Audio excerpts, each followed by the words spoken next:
नमस्कार सभापति महोदय, मान्यवर प्रधान शिक्षक महोदय, पूज्य गुरुजी गुरुमा वृंद, उपस्थित भद्र व्यक्तिगण एवं मोर प्रिय भाई और भौणी माने, आज पवित्र अगस्ट 15 तारिख आम देशर 80तम स्वाधीनता दिवस। यही गौरवमय अवसर में मते किछि कहिबार सुजोग मिलिथिबारु मु निजको धन्य मने करुछि। सर्वप्रथमे आपण समस्तंकु स्वाधीनता दिवस हार्दिक शुभेच्छा और अभिनंदन।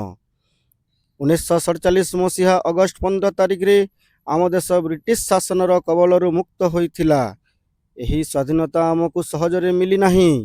एहा पछरे रहिछि लक्ष लक्ष देशभक्तଙ୍କ संघर्ष, त्याग और बलिदान।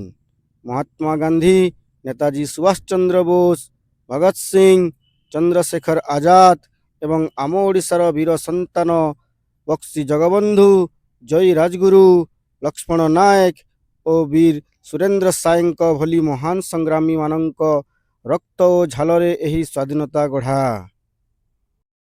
आजिर दिन सही अमर शहीद मानंकु मने पकाई सेमानंक चरण रे श्रद्धांजलि अर्पण करिवार दिन।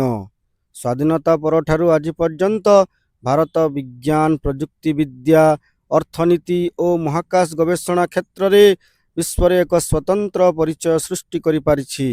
शिक्षा और क्रीड़ा क्षेत्र रे मध्य आमे आगकु बढ़ुछु। विभिन्नता मध्य रे एकता ही आम भारतर सबुठारु बड़ शक्ति। आज 2026 मसीहारे जड़े जड़े छात्र भाव में आमर मध्य देश प्रति अनेक कर्तव्य रही। केवल सीमारे लड़ुथिबा सैनिक देशप्रेमी नुहंती।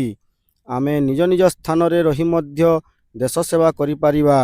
भल भाव रे पाठ पढ़िबा, गुरुजन को सम्मान देवा, परिवेश को स्वच्छ रखिबा एवं प्लास्टिक रो व्यवहार न करिबा मध्य एक प्रकार देश सेवा। जदि आमे जड़े जड़े भल नागरिक होई पारिबा तेबे ही आम देशर उन्नति हेबो। आसंतु आज एही पवित्र दिवस रे शपथ नेबा जे आमे देशर एकता और अखंडता को बजाय रखिबू एवं भारत को विश्वर श्रेष्ठ देश भावे गढ़ी तोलिबाकू चेष्टा करिबू। शेष रे मु एतिकी कही मोर वक्तव्य सांग करुछि। जाति, धर्म, वर्ण निर्विशेष रे आमे सबु भारतीय।